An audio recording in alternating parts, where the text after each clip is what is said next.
पिंकी के माता पिता कुछ समय पहले ही सड़क दुर्घटना में उनकी मृत्यु हो गई थी, जिसके बाद पिंकी अपनी बुआ के घर रहने लगी। पहले पिंकी के घर के पास एक इमली का पेड़ हुआ करता था, जो अक्सर जाया करती थी। इमली के पेड़ पर बैठकर खूब पसंद से इमली खाया करती थी तोड़कर, और उसके साथ भी खेला भी करती थी। लेकिन उसके माता पिता की मृत्यु के बाद वह अपनी बुआ के साथ उनके घर पे रहने लगी।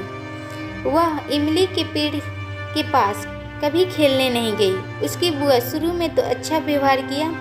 बुआ दिन भर घर का काम कराती, उससे खेलने भी बाहर नहीं जाने देती। कभी पिंकी खेलने बाहर निकल जाती तो उसकी बुआ खूब मारा करती। ओरे पिंकी, इधर आ, तुझे सुनाई नहीं दे रहा है? ये तूने कैसा झाड़ू लगाया है? पूरा घर गंदा है। घर की अच्छे से सफाई भी नहीं किया है। नहीं बुआ, मैं अभी झाड़ू लगाई थी।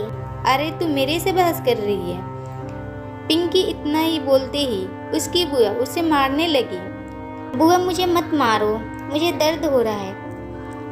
अरे तेरे माता पिता मर गए, तुझे क्यों छोड़ गए और मेरे मत्थे मर के चले गए, मनुष्य कहीं की। पिंकी रोते रोते अपने कमरे में चली जाती है और बोली, माँ पापा, मुझे आप छोड़कर क्यों चले गए? यहाँ कोई मुझसे प्यार नहीं करता। ओरे पिंकी, मेरी सहेली आई है, जाकर चाय बनाकर ला। पिंकी चाय बनाकर लाती है और लेके जाती है। खड़ी क्यों है? मेरे सर पे रखेगी क्या? रख टेबल पर। जानबूझ के तूने ऐसा चाय बनाया है? नहीं बुआ, मैंने तो अच्छी चाय बनाई थी। उसकी सहेलियाँ जब घर से वापस चली जाती हैं तब उसकी बुआ खूब मारती हैं। पिंकी रोते रोते घर से बाहर चली जाती है और बुआ से परेशान होकर चलते चलते उस इमली के पेड़ के पास पहुंच जाती है और पेड़ से बोली, आज मैं कितने दिनों के बाद आई हूँ। मैं तुमसे मिलकर मुझे बहुत अच्छा लगता है। मुझे अपना जैसा लगता है इमली का पेड़। तुम मेरी तो बात सुन सकते हो पर बोल नहीं सकते। जब से मेरे माता पिता छोड़ के गए हैं, किसी ने मुझसे अच्छे से बात नहीं की। काश तुम मेरे से बात करते।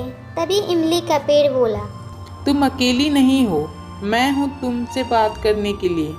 बोलो पिंकी, मैं तुम्हारी सारी बातें सुनूंगा और जवाब भी दूंगा। मैं सपना तो नहीं देख रही हूँ? नहीं पिंकी, मैं एक जादुई इमली का पेड़ हूँ। सारी बातें बताती है। पिंकी जाती है जादुई इमली के पेड़ के पास और जाकर बोलती है, बहुत बहुत धन्यवाद। तुम नहीं तो जाने क्या होता। मैं माँ पापा के घर आ गई। आज के बाद चिंता ना करो पिंकी, ये जादुई इमली तुम्हारे साथ रहेगा। तुम्हें जब भी बात करने का मन करे तो आ जाना। पिंकी जादुई इमली के साथ अपने माता पिता के घर में रहने लगी।